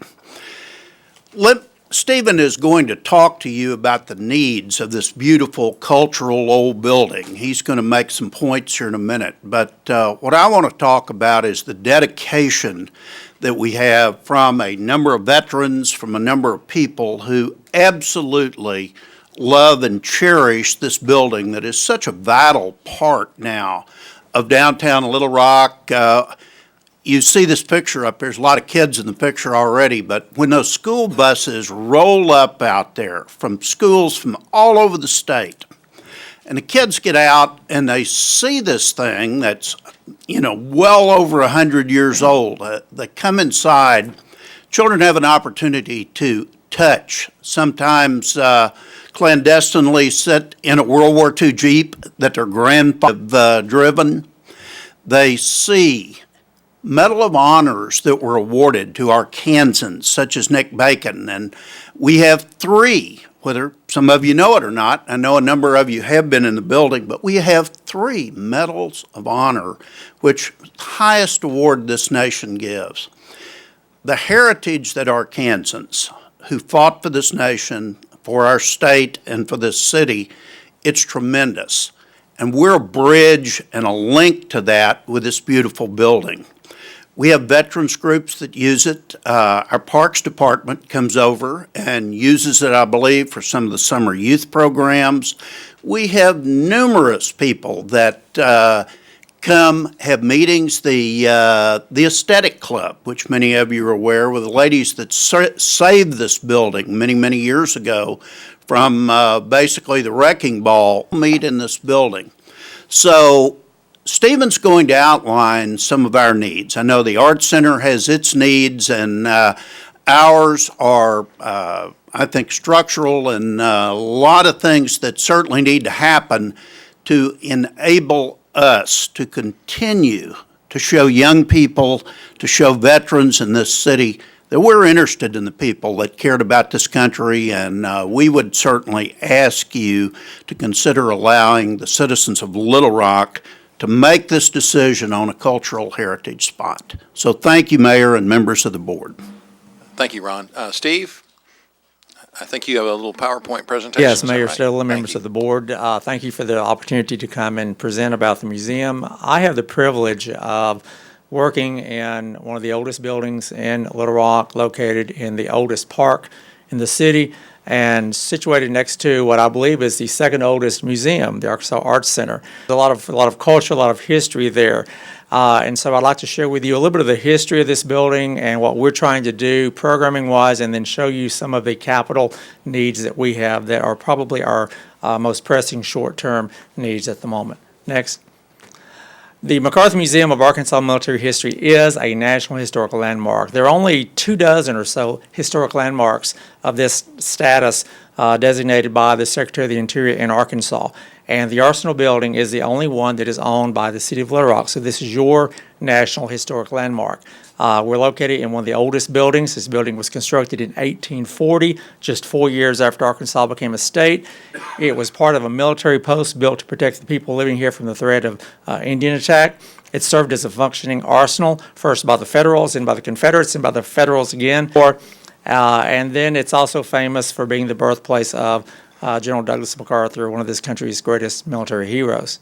Next. Because none of us were around 175 years ago when the building was constructed, I wanted to let you see what it looked like originally. A little bit different than it is to now, but basically the footprint is still the same. The walls are 3 feet thick. The building was originally used as an ammunition warehouse. The photograph, the bird's eye view on the lower right, shows you that the grounds of the arsenal comprise basically what is now MacArthur Park, and it's been there. At the time it was built, it was constructed on the outskirts of Little Rock so that if they had any explosions, no one would be damaged. And as you can tell, the city's certainly grown a lot in the last 175 years. Next. Of course, MacArthur was born there. That's why we bear his name. MacArthur's connection to the building is that his father was stationed at that military post for about 18 months. They lived in one of the 4 apartments that was in the building at the time. And he was born there. 6 months later, was transferred out of Arkansas. He came back only once in his life, 72 years later, stayed a total of 5 hours. So we sometimes jokingly say that MacArthur's connection to our building consists of 6 months and 5 hours separated by 72 years. But for us, as we were getting ready to develop the museum, we wanted to embrace MacArthur because even though the building has its own unique history that's related to Little Rock and to Arkansas, the fact that MacArthur was born there, I tell people this country's only had 5 five-star generals, and by extension, there are only 5 birthplaces of those 5-star generals, and we are one of those 5 places. Next. During the 1880s, the War Department went through what I call its first round of BRAC, base realignment and closures. And many of the arsenals, like ours, were notified that they would be closed. At that time, the city's leaders and the state's congressional delegation started maneuvering, if you will, a way for the grounds and the buildings to be traded to the city in exchange for arsenal that they hoped would be located in the area. They were successful 2 years later in 1892 in working out an arrangement where, by act of Congress, next, the grounds and the properties were traded to the city, the 36 acres, in exchange for 1,000 acres of land in Little Rock that became Fort Roots. That's why the property that started out as a federal establishment became city-owned and operated. Again, by act of Congress, one of the key provisions is that the property will forever be vested in the city as a park. There was actually a brewery in Tennessee that wanted to buy the land to have some beer. I guess they were trying to beat all the local breweries that we have now in the area, but the act of Congress designates it as a park. In 1893, Little Rock had a population of about 50,000 people, and yet it had no public park. So this is the city's first public park, originally known as City Park. And when the Art Center was constructed in 1937, it was still known as City Park. It wasn't renamed in MacArthur's honor until 1942. Next. After the arsenal was closed, all the buildings except this one were torn down or removed off site.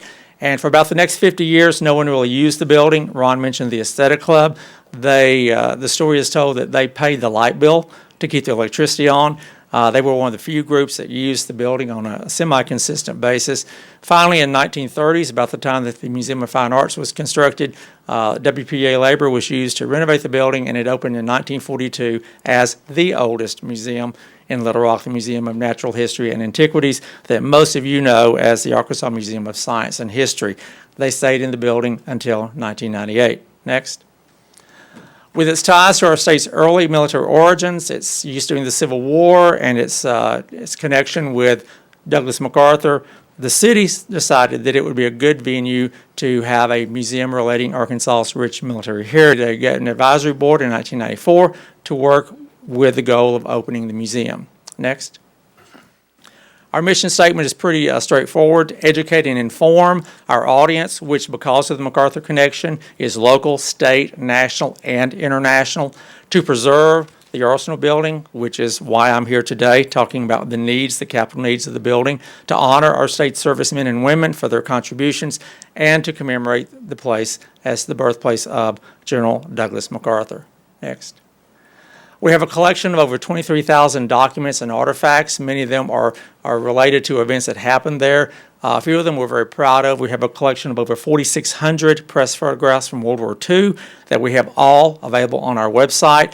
That Jeep that Ron talked about that kids surreptitiously sit in, I don't think I've ever seen them. Lieutenant Governor Wynn Rockefeller, before we opened, to sit in the Jeep, as well as go out on the roof of the building, which I had my fingers crossed the entire time that he didn't fall and do major damage. We have a wonderful collection of World War I posters that were collected by a Little Rock native, Thomas Wilson Clapham, and then we do have those 3 Medals of Honor. There have only been 26 Medals of Honor awarded to Arkansans, and 3 of them are there in our museum and our Medal of Honor exhibit. Next. Since opening in 2001, we've received more than 395,000 visitors representing all 50 states and more than 60 foreign countries. Again, the foreign country aspect, I believe, relates to the connection to MacArthur. Our attendance last year was just under 27,000. As a result of the 2016 sales tax increase, we were able to hire our first full-time educator. Prior to that, I was the only full-time employee. And in June of last year, we were fortunate to hire Dr. Ray, who had just completed her PhD in Heritage Studies at ASU with a major in Diversity Studies. And I mention that because the next few slides are going to talk about some of the programming that we, through her efforts, have started that I think really focus on expanding our audience and reaching out to the downtown area and reaching out in as diverse a way as possible. One of the challenges that we face is that Little Rock has an abundance of museums, and we have to operate within that abundance of museums. And most of those museums have larger staffs, larger budgets than we do. So what we try to do is focus on where we are and what the opportunities are and what we have that no one else can offer, whether it be the unique Civil War events that happened at our site, the connection to MacArthur, or capitalizing on where we are in the downtown location. Next. One thing we've started is a film series, a documentary film series, Movies at MacArthur, that allows us each month to look at a different aspect of military history that might not lend itself to exhibit. These are just a couple. One dealt with the integration of the Marine Corps during World War II, and the other looked at the internment of Japanese Americans during World War II. Next. We have tapped into the diversity months, the 4 diversity months that exist to promote African American, Asian, Hispanic, and Native American heritage, and we're reaching out. We've been very successful, I think, in reaching out to the neighborhood schools, particularly St. Edward's across the street on our north side and Rockefeller to the south. They actually bring their kids over, and the photograph on the left, we had an outdoor mariachi band concert in October and had almost 200 kids, most of them from Rockefeller. They brought their entire elementary school across the bridge to see the museum and to enjoy that program. Next. We also have a History Explorers reading program. We've amassed a children's library that presents military topics in an age-appropriate manner. And that's been a challenge for us reaching the K through 5th grade, because how do you talk to kids about, but we've been fortunate to put together a children's reading library, and we take that reading program to 3 of the Parks Department's community centers at Dunbar, Stevens, and Southwest, and each one of those centers is depicted there. Next. We also, this past summer, participated for the first year as part of the Park Summer Playground Program. We carried the reading program to all the sites, and then we allowed them to come and hosted all 7 of the sites for field trips. And that just, I think the photograph on the upper left are the kids from Dunbar, and the lower right shows a poster making activity that we actually had the kids engage in. Next. We also have, through the generosity of one of the board members that you appointed, the Helen T. Lee Field Trip Grant Program that is administered by the Arkansas Humanities Council that funds grants of up to $500 to public schools in Arkansas to come and visit the museum and enjoy a program. Next. And then we are reaching out to veterans, to adults, and to involve them in our museum experience. This slide shows a workshop that we've done 2 years in a row now called Combat Paper Project, where you actually deconstruct uniforms, you cut them into pieces, you turn them into paper, you pull that paper, and then you can do printing on it. You can just let it dry and write on it. As you can see, the lower right-hand photograph shows all the paper, just a portion of it, hanging to dry on our back porch. I believe that picture is actually upside down. Next. And then another thing that we're really proud of that our new museum educator has started, she has a master's in creative writing, and so she has started working with veterans to teach them how to express themselves. And so 2 semesters now, we've offered a free creative writing class for veterans. The photograph on the upper right is a woman who was one of our more recent students who, at a public setting, shared a story that not even her husband knew about 25 years ago when she was the Force pilot. And one day, the military brass came to her door and knocked and told her that a plane had gone down and that there were no survivors. And she was expressing how she felt. And as the story continued, after a few minutes, the military authorities realized that they had the wrong house. And she was sharing, what her emotions were, and then the fact that the real address they were seeking was directly across the street. And they were so unnerved by the experience, they actually asked her to go with them to break the news to a woman that she knew. And she was expressing in that piece the joy that she had at her husband not being dead, but having to go share that horrible news with someone that she knew. So those are just some of the programs that we are trying to start that involve the community where we live and involve the veterans who are looking for ways to express themselves. Next. Well, with any 175-year-old building, we have maintenance issues. And I'd like to say that the photograph you see there, that has never happened. That's from the movie Money Pit. Years ago, I watched that as a comedy, and if I were to watch it now, it would be a horror story, because a 175-year-old building does have maintenance needs. Perhaps the biggest challenge to our building came in January of '99, even before I came on board, when the tornado that came through Little Rock struck MacArthur Park and did some major damage to our building. Next. This is what it looked like in January of '99, as you can see. Next. The beautiful part of that is that the insurance settlement from that disaster provided free $275,000 worth of renovations to the building. And those funds were used to damage roof, which had been peeled back about halfway, and which I was told leaked badly before the tornado ripped it off, and also to do some repair and paint of the exterior porches, and then to renovate interior galleries. And according to a historic structure report, this was the most extensive work that had been done on the building since renovations in 1959 and 1965. Next. Well, here are some of the capital needs that we have. Probably the most pressing, as you saw when you came to the museum for your budget meeting in September, our porches are in dire need of having some maintenance work done on them. Next.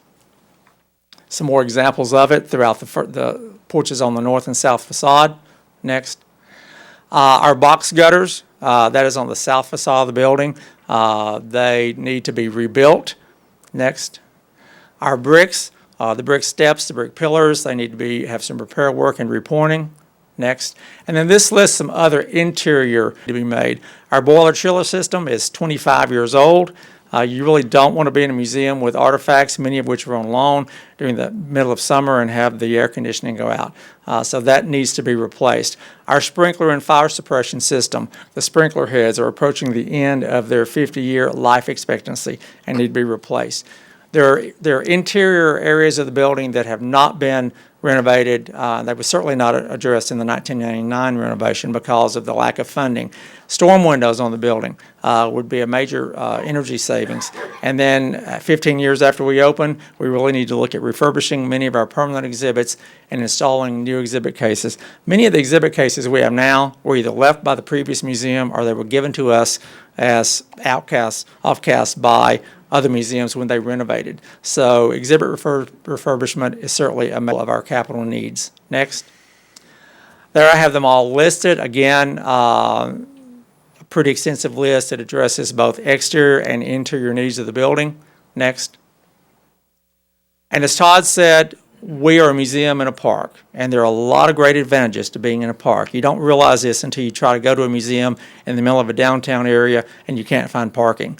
And buses love to come there. It's easy to get to on and off the interstate. There's free parking, there's accessible parking, and we have a great urban space, a green urban space there for kids to enjoy while they visit the Art Center as well as visit our museum.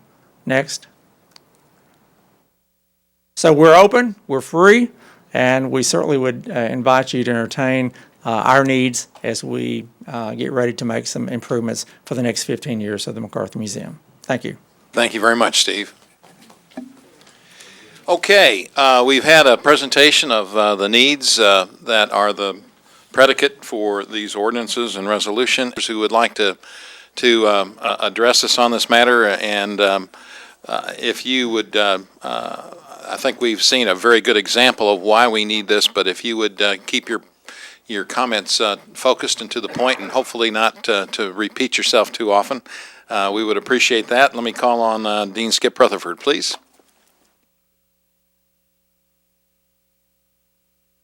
Thank you, Mr. Mayor, members of the board, Mr. Manager.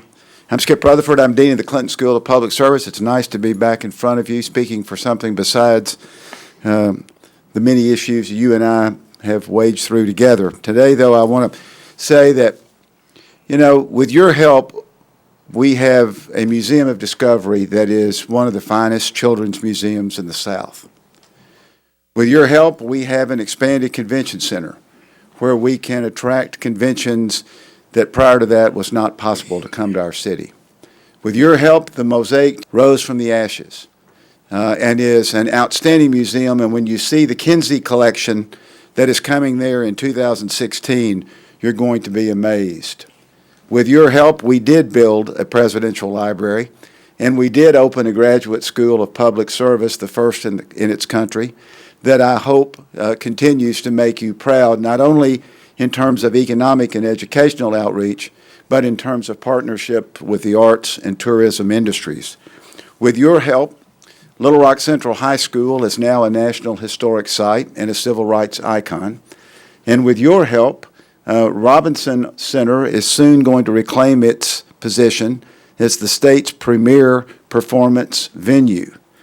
So when you look at what you have done with your help and through this efforts of public-private partnership, participatory public-private partnership, the results in the outcity have just been phenomenal. And there were more. Now, with your help, you can take the state's best military museum, the best, and make it better. And with your help, you can take a fabulous art center that citizens in the 1950s and the 1960s had the vision to build, and Winthrop Rockefeller had the vision to inspire. And we can take that and we can renovate it, we can refurbish it, we can re-energize it, and with your help, we can make a major statement for the future of Little Rock. Collectively, look at what you've done with your help. Thanks. Thank you, Skip. The next card I have is from Sybil Jordan Hampton. Sybil?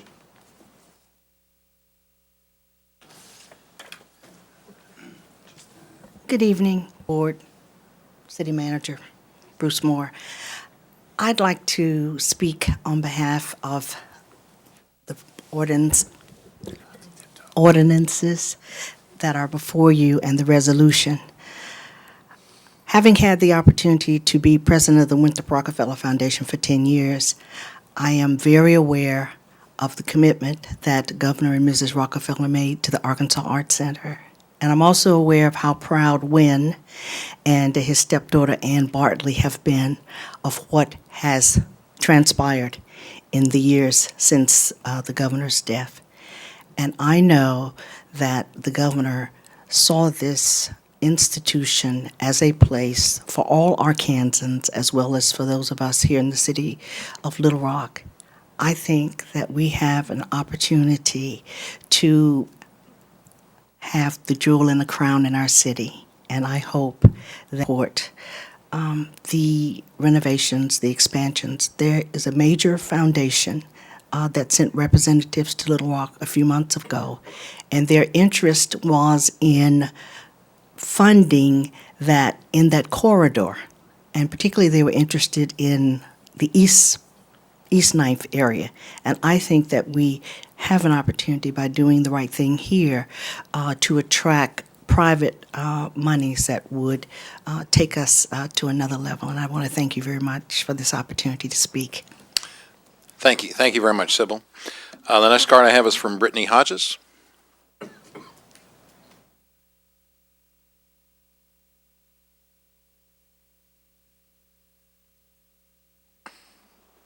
Hello.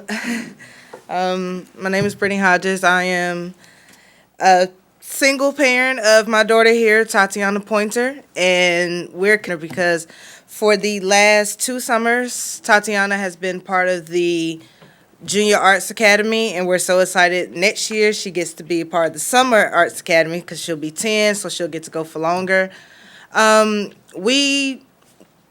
We grew up with this program. My little brother was in it from time he was probably 6 to the time he went off to college. He's 22 now, and I couldn't wait to get her involved in the program. She's shown an interest in all kinds of arts. I'm an arts person myself, and I never want to push anything on her, but as soon as she starts showing an interest in music and drawing and acting, I was crazy to find a program that would combine all of that for her. And the program that did that was the Arkansas Arts Center. They do art classes, they do singing, they're acting, they're dancing. They're doing a little bit of everything, and they're teaching them to grow and have fun. I mean, she only went for 2 weeks being in the younger program, but she loved every single minute of it. And it was one of the best programs, and we plan to keep doing it until she can't do it anymore. Like I said, we're excited. She gets to go for 6 weeks instead of 2 next year. And Tati, that's what I call her, Tati. She wanted to say just a few things about about Sure, why she likes Tatiana, it. go ahead. Hi. It's a little late for Tati. I like the art center because we learn a little bit of art and a little bit of acting all in one day. In some programs, you can't do that. Next year. Next year, yeah. Yeah. It's a little late for Tati, so she had a whole speech planned, but she's tired now. But we are in support of everything with the Arkansas Art Center. We want to see it get bigger and better so that its programs can get bigger and better so that us who are a part of the programs get to benefit from it, get to see different things, and hopefully in a few years you'll see Tatiana Pointer on Broadway and movies, and we'll be like, hey, we started at the Art Center. Thank you. Okay, thank you. Thank you both very much. Shannon Fletcher, please. Shannon? Is Shannon Fletcher here? Okay. Vera Marie DePoyster.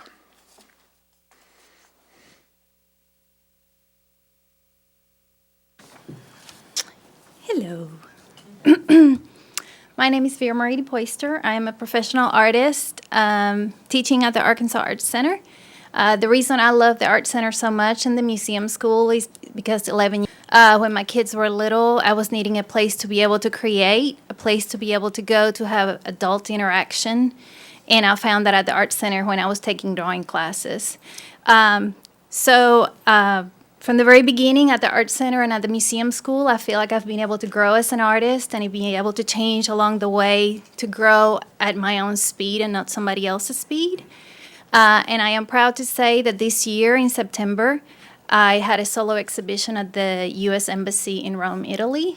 None of that would have been possible without me taking classes at the Arkansas Arts Center because I'm a self-taught artist. So today I teach at the Art Center. I have all different kinds of students from all walks of life. Some of them are teenagers that can't get the teaching that they need in a school setting. Others are students that have elderly parents at home that are needing to get away, that are needing to create something. And then I also have retired students paint and draw and to create something. And what I found along the way is that the Art Center and the Museum School coexist so well together because we have these amazing exhibitions that travel here that otherwise a lot of people wouldn't be able to see. And so as a teacher, I am able to take my students upstairs and I'm able to show them great works of art, how another artist would have done it, maybe how they handled a different subject matter. And so my hope is that if you approve this ordinance and all of these things going on, that we will be able to get the funding that we need for a lot of the space issues that we have, so that hopefully other artists will be able to have the opportunities that I've had. Thank you. Thank you, Vera Marie. And the final card I have is from Heather Larkin. The last one. Mr. Mayor, ladies and gentlemen, I'm Heather Larkin, Arkansas Community Foundation, where I work with people all over the state to make grants that improve our communities, including here in Little Rock. Across the state and nation, the arts have a vital place in our lives. In economic development in particular, the impact can be direct through sales of art and performance tickets, tourism revenue, and employment of artists and related professionals. Or it can be indirect by elevating a community's quality of life and making it a more attractive place for businesses and talented workers to locate. While there are many pressing needs in our community, it is necessary, I believe, for us to invest our time and resources in the arts in Little Rock.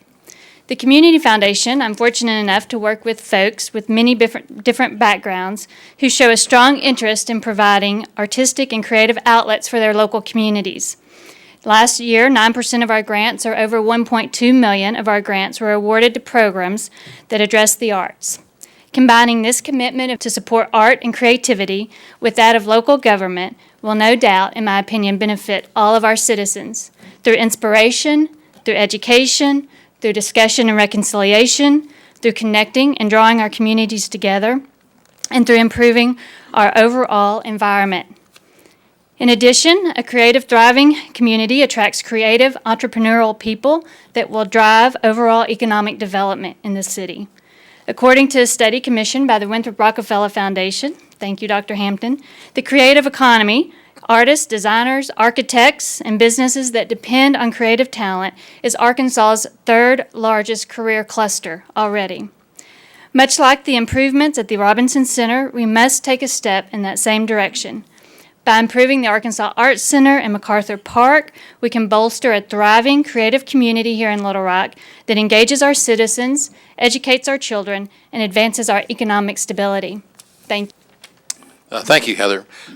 Okay, that concludes all of the cards that I have. If there's no other comments by board members, then let me go ahead and ask for a vote on these items on ordinance number 12. All in favor of the passage of the ordinance indicate by saying aye. Aye. Opposed say nay.